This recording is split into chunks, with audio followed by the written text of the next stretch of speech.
横在宫保森手中的饼碎了，预示着横在人心中的这个武林也将开始崩坏。但即便如此，王家卫想要还原的那个时代中竖着的规矩依旧不会倒塌。现在看来，这份坚持有点迂腐，但比起除了利益什么都难以坚持的当下时代，这份迂腐多少有些让人感怀。宫二心里就深深树立着旧时代武林人士的规矩与坚持。下战书第二次约战叶问，这个 BGM 是选自意大利著名作曲家贝里尼的歌剧《诺尔玛》中的一段女高音咏叹调 Casta Diva 圣洁女神。歌词大意是一个女祭司爱上了不该爱的人，最后与爱人一同赴死之前对着月亮的祷告。油画一般的色彩、灯光与升格镜头，把两个命中注定有缘无分的人因为武术惺惺相惜的这段回忆表现到美轮美奂。世间所有的相遇都是久别重逢。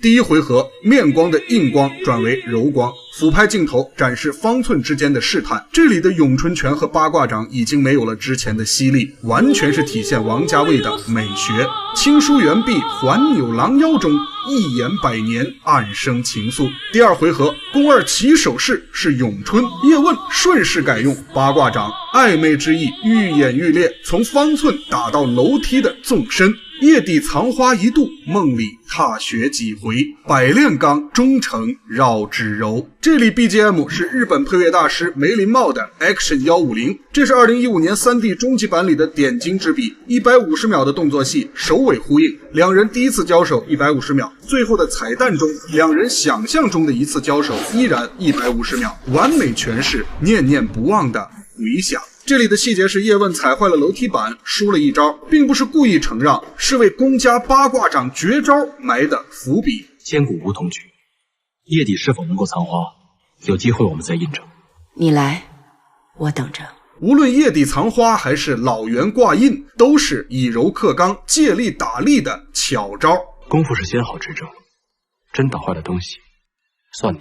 这里的张永成人物刻画同样细腻，一个眼神，一句你早晚都要去东北，把旧时代的大家闺秀既有性格又识大体的气质展现得惟妙惟肖。同样，为了以叶问和宫二为主线的剧情顺畅简洁，王家卫在2015一代宗师 3D 终极版删减了宫保森和赵本山饰演的关东之鬼丁连山在后厨的对话。小程以外，这个删减是最为可惜的，因为信息量极大。这里我们以2013年的2D 原版台词来解读。根据剧本顾问张大春的介绍，最初剧本中删减了丁连山因为杀了一个日本人，所以变成关东之鬼，隐姓埋名，背井离乡的桥段。如今日本人已经占领东三省，丁连山更不能够回归东北了。当里子就是为了面子，可以放弃一切。后面这句蛇羹是几十年的菜，是道出了自己年事已高，已经习惯了在外漂泊。